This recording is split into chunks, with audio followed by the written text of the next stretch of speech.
The number floating around financial media right now says the average American aged 45 to 54 has a net worth of $975,000, almost $1 million. And that number does something very specific to very specific people.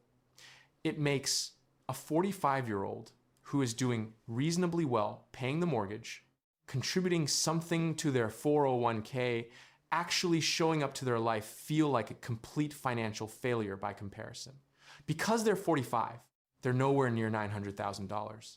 And apparently everyone around them is quietly sitting on a pile of cash while they're standing in the kitchen wondering where the last decade went.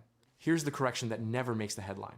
The median, the actual human being standing exactly in the middle of the American wealth distribution at this age, has $247,000 in net worth, not $975,000, $247,000. That is a gap of $728,000 between those two numbers. And in a few minutes, I'm going to show you that even the $247,000 figure is hiding something that changes the entire picture, because most of it isn't money in any form. You can actually use. Once you see what it actually is and what's actively eating it in real time, the scoreboard looks very different from every direction. My name is Tom, and this is Lazy Investor. Today, we're running a full diagnostic on where the average 45-year-old in 2026 actually stands. Not the headline, the X-ray. Here's what I'm going to argue. The financial picture of the typical 45-year-old right now is simultaneously less catastrophic than the $975,000 benchmark makes you feel, and more complicated than the $247,000 median suggests. The good news? You're probably not as far behind as a broken benchmark is telling you. The bad news, the wealth you do have is organized in a way that makes it structurally difficult to use when you need it most. And the reason this has gotten genuinely strange is that for the first time in a generation, the standard benchmarks, the salary multipliers, the retirement targets, the financial planner playbooks were designed for an economy that stopped existing somewhere around 2015.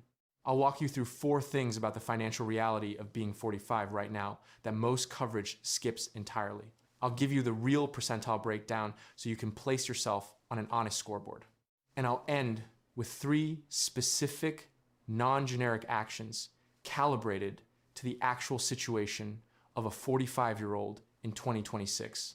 Not a 25-year-old, not someone whose parents bought them a house, you. Let me start with a framework that's going to run through everything in this video. I call it the 2-bucket problem. When you hear net worth, your brain processes it as one number, everything owned minus everything owed. That's bucket 1. For the median 45-year-old, bucket 1 holds $247,000. Sounds solid. But bucket 1 has a lock on it. Not a metaphorical lock, a legal, structural, financial lock. The largest piece of bucket 1 is home equity. According to Federal Reserve data, confirmed across multiple data sets, home equity represents the dominant asset for the median American household from age 35 onward. For the median 45-year-old, somewhere between 50 and 60% of total net worth is locked inside their primary residence. You cannot eat home equity. You cannot pay an electric bill with home equity. Converting it to cash requires either selling the house, which means you immediately need somewhere else to live, refinancing and extending the mortgage, which means paying interest on interest for another decade, or taking out a home equity line of credit at rates currently running 8 to 9%, which is a bank charging you 9% annually to borrow your own money. That's a genuinely impressive business model if you think about it. The rest of bucket 1 mostly lives in retirement accounts, 401ks and IRAs that you legally cannot access before age 59 and a half without a 10% penalty on top of ordinary income. Tax. In a high-stress withdrawal, that could mean losing 35 to 40% of every dollar you pull. So bucket 2, the money available before retirement without penalty, the actual financial floor is much thinner than the headline net worth suggests. And the entire infrastructure of American financial advice was built to optimize bucket 1 as if bucket 2 is a footnote. This video is about bucket 2, what's in it, what's shrinking it, and how to build it before the window closes. If you strip home equity out of national wealth figures entirely, According to the Federal Reserve's distributional data, median net worth collapses by roughly 70%. Read that again. The $250,000 net worth that reads as fine collapses to something in the neighborhood of $75,000 to $90,000 once you remove the asset you live inside. That's the actual working capital of the median American at 45. Not 7 figures, not even 6. A floor roughly the size of a decent emergency fund and a modest investment account. In a few minutes, I'm going to show you the number that matters more than your headline net worth. But first, let's look at what's actually happening inside the retirement piece of bucket 1, because it's where the real math gets uncomfortable. Fidelity has a rule of thumb that's become essentially industry gospel. By age 50, you should have 6 times your annual salary saved in retirement accounts. 6 times. If you're earning near the median household income in 2026, roughly $117,000, that benchmark says you should have approximately $700,000 already sitting in retirement savings before you blow out the candles on the 50th birthday cake. Here's Vanguard's actual data from their How America Saves 2025 report, drawn from nearly 5 million real defined contribution plan participants. The median 401k balance for Americans aged 45 to 54 is $60,763. Not $600,000. Not even close. $60,000. The average balance is much higher. Vanguard clocks it at $188,643. Fidelity shows something similar for Gen X, but we've already established what averages do in this country. The median is the real person. And the median 45-year-old is sitting on $60,000 in their primary retirement account, which by Fidelity's own benchmark puts them roughly 10 times behind where they're supposed to be by their next birthday. When you expand to total retirement savings, 401k, IRA, every account, the median for this bracket runs somewhere around $115,000. Better, still nowhere near $700,000 now. You might think the problem is you don't have enough in retirement, but actually the problem is you have a parallel financial system running in the background that's destroying value faster than the retirement account is building it. According to Experian's 2025 Consumer Debt Study, confirmed across their annual research, Gen X, people currently aged 45 to 60, carries the highest average credit card balance of any generation in America, $9,600. And credit card interest rates, as of early 2026, are averaging approximately 22 to 23% annually per LendingTree and Experian data, even after several Federal Reserve rate cuts in 2024. Run that math. $9,600 at 22%. Minimum payments only, it takes 7 to 8 years to eliminate. You'll pay close to $9,000 in total interest. The full costs of that original $9,600 balance, nearly $19,000, for debt that probably started as a few bad months during an inflationary stretch. Meanwhile, $60,000 in a 401k at a 7% annual return generates about $4,200 per year in compound gains. On paper, the retirement account is winning the race. But the credit card isn't just charging interest, it's consuming the available cash flow that could have been going into savings.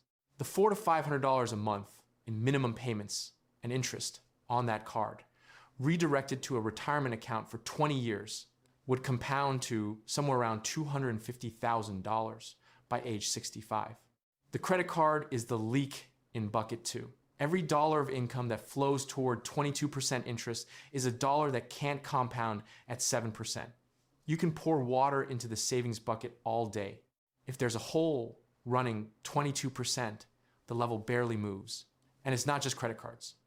Gen X leads all generations in auto loan balances, averaging around $27,800 per borrower per Experian's 2025 data. A meaningful percentage carry student loan debt, sometimes their own, increasingly Parent Plus loans taken out to finance their kids' education. Parent Plus loans currently originate above 8% with origination fees on top. They don't qualify for standard refinancing programs, and they don't respond to most forgiveness schemes. They just sit there, compounding against you, taken on by parents trying to give their kids what their own parents gave them. Gen X also has the distinction of having lost 38% of their median net worth between 2007 and 2010, a steeper loss than any other generation tracked by Cerulli Associates. They were rebuilding from essentially zero, exactly when assets were recovering. By the time they'd accumulated enough to take meaningful investment risk, the post-pandemic explosion in equities and real estate had already happened. Late to every bull market, present for every crash. That is not bad decision making. That is a specific generational timeline. By the way, hit subscribe if you're getting value here. The algorithm has a very short memory, and I'd rather not have you need to find this channel twice. Now let me introduce someone. We'll call him Marcus. Not a person I know, a composite of a genuinely common situation. Marcus is 45, works in supply chain management, makes about $110,000 a year. He has $62,000 in his 401k, contributing at 6% the enrollment default he set 8 years ago and never changed. He's carrying $9,600 on a credit card he's had for 3 years. He has a car loan, a mortgage with about 20 years left, a small emergency fund, a daughter in 8th grade, and his life is about to get layered, which brings us to the part that genuinely changes the math. Stay with me, because this next beat changes everything about how you interpret the benchmarks most 45-year-olds are measuring themselves against. According to Pew Research Center, 54% of Americans in their 40s have a living parent age 65 or older and are either raising a child under 18 or providing financial support to an adult child. More than half. That is the highest rate of any age group in the country. And a 2025 survey by Finance of America found that 69% of people in this sandwiched position, up from 64% just 3 years ago, report direct financial pressure from the dual caregiving responsibility. Let me build the math that the retirement calculators never build. Genworth's 2025 Cost of Care survey puts median assisted living costs at approximately $54,000 per year nationally, with memory care running considerably higher. Medicare covers hospitalization and acute medical procedures. It does not cover the cost of someone living in a facility because they can no longer safely cook their own meals or remember their grandchildren's names. That bill goes somewhere, and for a large percentage of the sandwich generation, it lands directly on their monthly cash flow. On the other side of the sandwich, surveys consistently find roughly half of American parents are financially supporting at least one adult child, with average monthly contributions running $1,300 to $1,400, about $16,000 per year. Add both ends of the squeeze together. A few $100s a month contributing to an aging parent's care, $16,000 a year flowing to an adult child. That's $20,000 to $25,000 a year, leaving the household in obligations to other generations before anyone has discussed college for the younger kids, vacations that haven't happened in 4 years, or retirement for themselves. And here's the part that makes the standard financial advice feel completely disconnected from reality. The benchmark: have 6 times your salary saved by 50. That benchmark assumes a household where cash flow is available to maximize retirement contributions. It does not account for $23,000 a year going sideways into multi-generational obligations. It does not model the sandwich.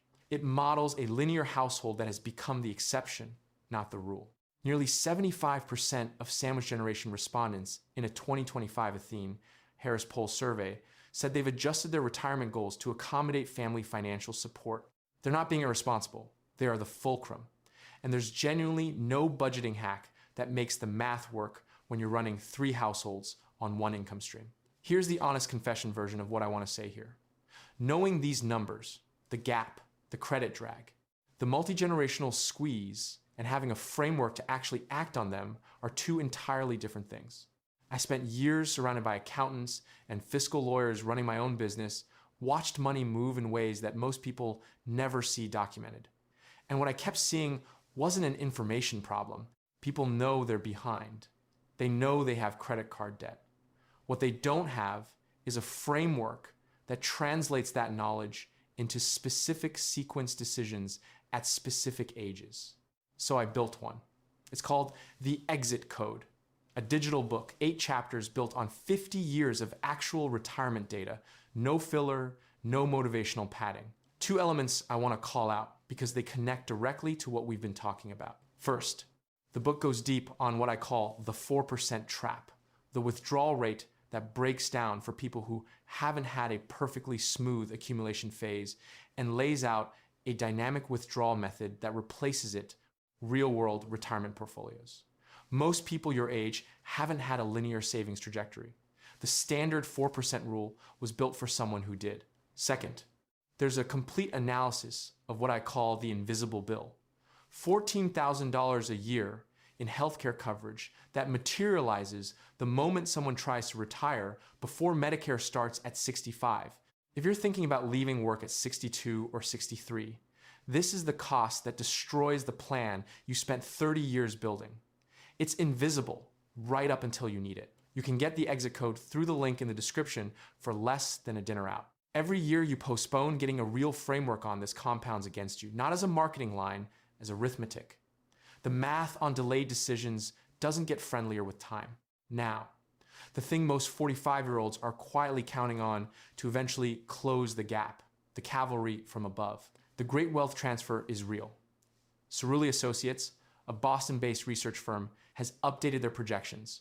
Approximately $124 trillion is expected to move from older generations to younger ones through 2048, up from the earlier $84 trillion projection, because asset prices have exploded since the original estimates. And according to their 2025 research, Gen X people currently aged 45 to 60 is projected to inherit approximately $1.4 trillion per year over the next decade, more than any other generation in that window. But here's the reversal. According to Cerulli's own research, approximately 50% of that total transfer comes from just the top 2% of households. Half of all the money, 2% of all the families. In practical terms, the Great Wealth Transfer is a headline event at the macro level and nearly invisible at the median. Northwestern Mutual surveys Americans annually on their inheritance expectations and plans. What they keep finding, far more people expect to receive an inheritance than are actually planning to leave one. Only about 22% of Boomer and Gen X households report actively planning to leave money behind. Do that math. Roughly a third of younger Americans are counting on an inheritance. About 1 in 5 households is actually generating one. The expectations do not match the plans. And then there's the mechanism that's been quietly reducing whatever inheritance was in the pipeline. Long-term care costs in America are not covered by Medicare. Assisted living at $54,000 a year, memory care at $80,000 or more. These expenditures eat estate value faster than most people plan for. The house that was supposed to become an inheritance instead becomes the collateral for 4 years of cognitive care. I've heard this story enough times from enough different sources that it functions as a pattern, not an edge case. The money disappears one statement at a time before it can transfer. There's a real irony in this that's worth sitting with. The same sandwich squeeze eating the retirement savings of 45-year-olds right now is also the mechanism by which whatever inheritance was eventually supposed to reach them gets consumed first. The money leaves the generation above to pay for care. The 45-year-old's cash flow leaves their household to contribute to that care. And neither generation ends up with what the wealth transfer narrative promised. The Great Wealth Transfer is real. It is, as a matter of documented record, overwhelmingly concentrated at the top of the wealth distribution. The median 45-year-old quietly banking on an inheritance that rescues their retirement is, statistically speaking, not in the same conversation. There's one more piece of this puzzle. It's the piece most people are hoping will work out somehow. I want to show you why the timeline on that piece just moved significantly and what that means for someone retiring in the early 2030s. The 2025 Social Security Trustees Report, released in June 2025, projects that the Old Age and Survivors Insurance Trust Fund, the fund that pays retirement benefits, will be depleted in 2033. Not 2035, as some older coverage still states. 2033. That's the official government number from the government's own trustees, published in their own annual report. Then, in July 2025, Social Security's chief actuary reported that the One Big Beautiful Bill, signed on the 4th of July 2025, would advance trust fund depletion by another year, potentially to 2032. Let me be precise about what depletion means, because this gets misreported constantly. Depletion does not mean Social Security disappears. It means the reserve fund that has been backstopping payments hits zero. From that point, the program can only pay out what it receives in real-time payroll taxes. The trustees project that at depletion, approximately 77% of scheduled benefits would be payable. A 23% automatic across-the-board reduction, no congressional vote required, it would just happen. The Committee for a Responsible Federal Budget estimates that a typical couple retiring in the year of insolvency would see roughly $16,500 removed from their annual expected benefits. Here's the timing collision that nobody seems to want to talk about plainly. The oldest Gen Xers, born in 1965, reach full retirement age of 67 in 2032. They arrive at the retirement finish line in exactly the same window when the fund reserves may run out. That is not conspiracy theory. That is demographic arithmetic. The worker to beneficiary ratio tells the structural story clearly. In 1960, more than 5 workers were paying into Social Security for every beneficiary drawing from it. As of 2024, that ratio was approximately 3 to 1. It is projected to decline to less than 2.5 to 1 by mid-century. The system was designed for a specific demographic pyramid. That pyramid has inverted. The trustees publish the updated depletion date every June. Congress has been informed. And every year, nothing substantive happens, not because the information is unavailable, but because the political cost of solving it before it's a crisis is higher than the political cost of blaming someone else after it becomes one. I find this genuinely funny in the way you find something funny when the alternative is being enraged by it indefinitely. So, let's total the real picture. The median 45-year-old in 2026 has a headline net worth of $247,000, most of which is locked in a house. A median retirement account of $60,000, roughly 10 times behind a benchmark that may not even be calibrated correctly for their economy. Credit card debt at 22%, running in parallel against a retirement account growing at 7%. A more than 50% statistical chance of being financially squeezed between aging parents and adult children at the same time. A great wealth transfer that is real in aggregate and concentrated at the top. And a Social Security check that, absent congressional action, arrives at 77 cents on the dollar right around the time Gen X is trying to stop working. That is the real scoreboard. And what I want to say out loud plainly is this: most of those forces are not the result of bad decisions. They're the result of a historical timeline that worked against a specific cohort at every key inflection point. The housing boom happened when they were too young to participate. 2008 hit when they were supposed to be accumulating. The post-pandemic asset explosion happened when they were 45 and already locked into their obligations. They lost 38% of their median net worth in the crisis and had to rebuild from scratch while other generations rode the recovery. That's not failure. That's a specific collision between a generation and the economic calendar. But let's come back to Marcus. Marcus is still 45. Net worth around $230,000, majority in the house. 401k at $62,000. Credit card at $9,600, running for 3 years. Car loan, helping with his mom's care intermittently. His adult son moved back in 6 months ago. His daughter still needs braces. If Marcus does nothing, keeps contributing 6%, carries the card, makes no structural changes, here's a 20-year outcome at a 7% return. His 401k grows to approximately $265,000 by 65. The credit card grinds along for 7 more years before it's finally gone. His net worth inches upward through slow home appreciation and mortgage paydown. Total accessible retirement savings at 65. Somewhere in the range of $350,000.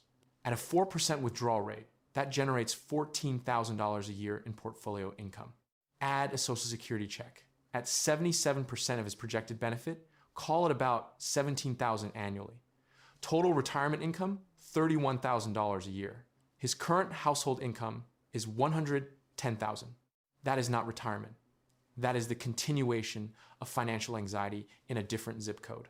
Now, here's what happens if Marcus makes 2 specific adjustments. The first Monday after reading this, he calls HR and bumps his 401k contribution from 6% to 11%.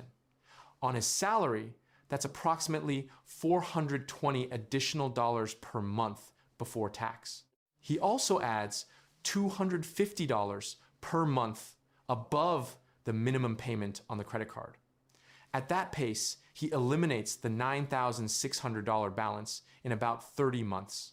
The moment the card is gone, he redirects that payment into a Roth IRA starting at $60 per month, increasing it as cash flow stabilizes. Total incremental change from Monday morning, roughly $600 to $700 per month in redirected capital. Over 20 years, at 7%, that compounds to approximately $370,000 to $400,000 on top of his existing account balance.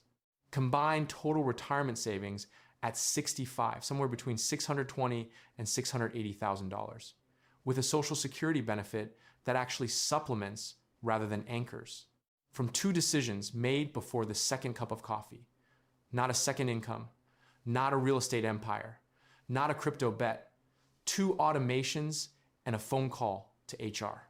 He still hasn't solved the sandwich problem. His mom is still in care. His son is still on the couch. His daughter still hasn't gotten those braces. But his bucket 2 has grown from roughly $40,000 to something approaching $90,000. That is not generational wealth. That is a financial floor. The difference between a bad year bending you and a bad year breaking you is the size of that floor. The home equity retirement strategy, by the way, the quiet plan where you stay in the house indefinitely and let the kids sort it out eventually. I've seen this plan in the wild more often than most financial content will admit. It does have advantages: minimal spreadsheet maintenance, clear estate simplicity. The one obvious flaw is that executing it requires dying, which has historically been considered a suboptimal exit from the working world. Though I will grant it does eliminate sequence of returns risk entirely. Here's the real scoreboard for 2026, calibrated to the Federal Reserve and Vanguard data, so you know exactly where you stand. Under $48,000 in net worth at 45 to 54, bottom 25%, a significant portion of the population not out of options, but the score needs to be honest before anything else can change. Around 247,000, you are the median, exactly in the middle of the American distribution, which is a real data point, not a permanent outcome. Around 680,000, top 25% of your age group. You're doing well in actual terms. Your job now is fee drag and tax efficiency. A 1% annual fee on $400,000 costs you over $170,000 in lost compounding over 30 years, which is a real number that your current fund lineup may be extracting from you quietly. Around 1.4 million, top 10%. You probably already know most of this. 3 levels of where you might actually be and what each level calls for. Level 1, your net worth is primarily home equity. Your retirement account is under $50,000 and your bucket 2 is essentially empty. If this is you, the priority is not optimization. It's stopping the bleeding.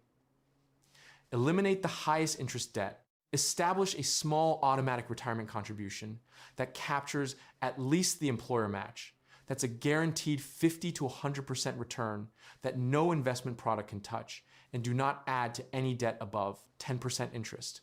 One lever at a time. Level 2. You have some retirement savings, some equity, but cash flow is constrained by multi-generational obligations.